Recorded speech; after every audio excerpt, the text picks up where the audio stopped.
মনজ্ঞ স্বাগত ভাষণ দেবার জন্য মাননীয় অধ্যক্ষ মহাশয়কে অসংখ্য ধন্যবাদ জ্ঞাপন করছি।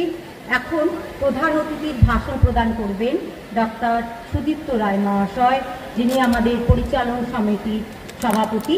আমি স্যারকে অনুরোধ করব আপনার বক্তব্য প্রদান করার জন্য।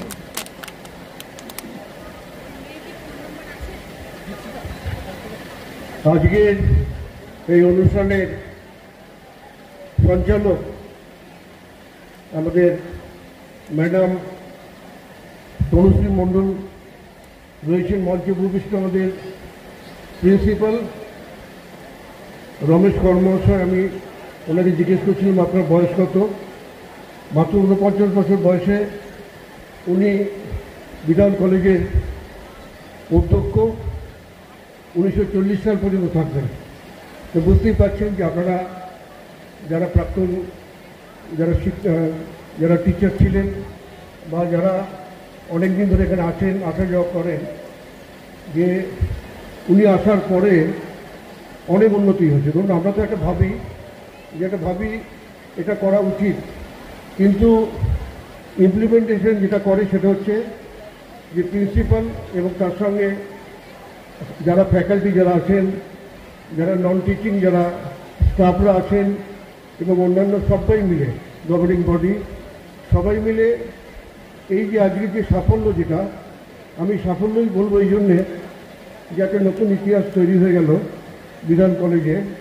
এই বসন্ত উৎসব, যে বসন্ত উৎসব, যে আমার মনে হয় না যে অন্য কোনো যে কলেজ, সাধারণ কলেজ এর আগে এইভাবে করেছে, এত অর্গানাইজ করেছে, শুধু বসন্ত উৎসব।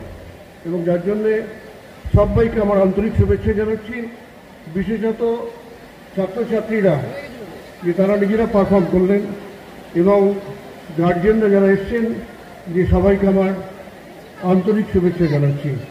যে আমি সবসময় বিশ্বাস করি যে ছাত্ররা যেমন পড়াশোনা করবে, তেমনি করে এক্সট্রা ক্যারিকুলার যে অ্যাক্টিভিটিসগুলো সেগুলো রাখতে হবে।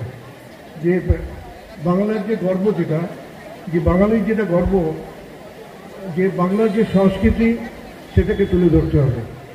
আমি নিজে কলকাতার দুটো মেডিকেল কলেজের আমি চেয়ারম্যান, মেডিকেল পরিচালনা কমিটি। আমি সেখানেও কিন্তু একইভাবে তাদেরকে বলি যে পড়াশোনার পাশাপাশি এই এক্সট্রা কারিকুলার অ্যাক্টিভিটিসগুলো বজায় রাখতে হবে। তাই আপনারা যারা এসছেন, যে বিশেষত অভিভাবকরা, প্রাক্তন যারা টিচার রয়েছেন, তারা সবাই এসছেন। এখানে রয়েছেন আমাদের কাউন্সিলর রয়েছেন মুক্তি বন্দ্যোপাধ্যায় এবং অন্যান্য যারা আমন্ত্রিত যারা এসছেন, বিশেষত যে তাদেরকে আমার নমস্কার জানাচ্ছি। যে আসুন, যে বিধান কলেজের যে পরিবেশ, আজকের দিনে যে পরিবেশ, সেটাকে আরও অনেক বেশি উন্নত করতে হবে। এবং সেই সঙ্গে যে বাংলার যে গর্ব, যে এখান থেকে যারা পাস করবে, একটু আগেই আমাদের প্রিন্সিপাল সাহেব বললেন যে ক্যাম্পাসিং, যে ধরুন একটা ছাত্রকে পড়াবে, সেই ছাত্রর ভবিষ্যৎটা দেখাবার কিন্তু কর্তব্য আমাদের, দেখাতে হবে আমাদেরকে। তাদেরকে দেখাতে হবে যে ভবিষ্যতে তুই এটা করবি, ভবিষ্যতে তুই এটা পড়বি, তুই এই রিসার্চটা করবি, এই কাজটা করবি। এই যে গাইডেন্স যেটা, সেটা কিন্তু এই বিধান কলেজে শুরু হয়েছে এবং এখানকার অনেক ছাত্রছাত্রী যে তারা আগামী দিনে যে অনেক উচ্চ পদে ইতিমধ্যেই তারা চলে এসছেন এবং আরও আসবে, এই আশা নিয়ে আজকের এই বসন্ত উৎসব, এই উৎসবে যে দীর্ঘ বক্তব্য শুনতে ভালো লাগবে কি ভালো লাগবে না, কারণ একদম একটা সুন্দর অনুষ্ঠানের মারফত আমরা এসেছি, যে কিছুটা যে অন্য জগতে নিয়ে গেলাম আপনাদের, যে আবার আমরা যে সেই সাংস্কৃতিক জগতে বসন্ত উৎসবে ফিরে যাব। জয় হিন্দ, জয় বাংলা।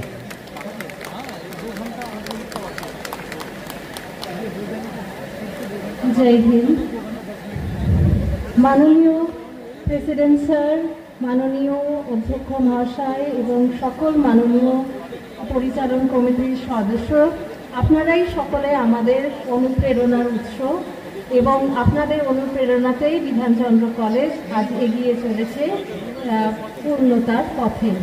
আমাদের বার্ষিক অনুষ্ঠানের একটি বিশেষ পর্ব হচ্ছে বার্ষিক পুরস্কার বিতরণী সভা। তার জন্য আমাদের কিছুটা হয়েই গেছে, তার শেষ পর্ব বাকি। আমরা অপেক্ষা করছিলাম প্রেসিডেন্ট স্যারের জন্য। আমরা ডেকে নেব দীপশিখা সাধুখা। দীপশিখা সাধুখাকে অবিলম্বে মঞ্চের পাশে আসার জন্য অনুরোধ জানাবো।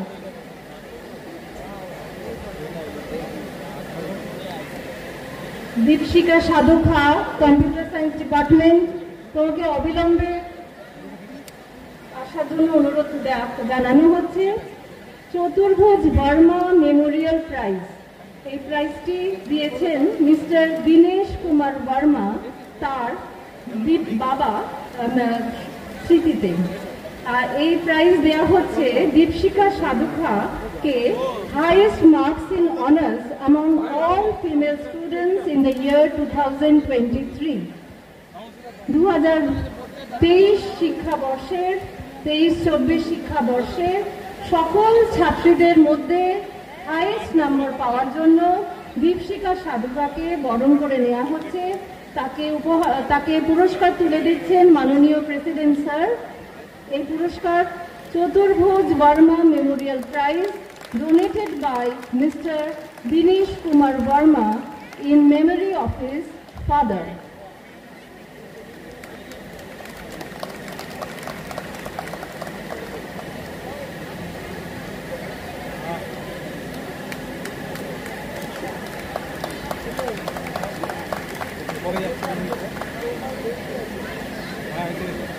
আমি এবার আমার সহকর্মী শ্রদ্ধেয় সুকান্ত মুখোপাধ্যায়কে বাকি পর্ব পরিচালনার জন্য ডেকে নিচ্ছি।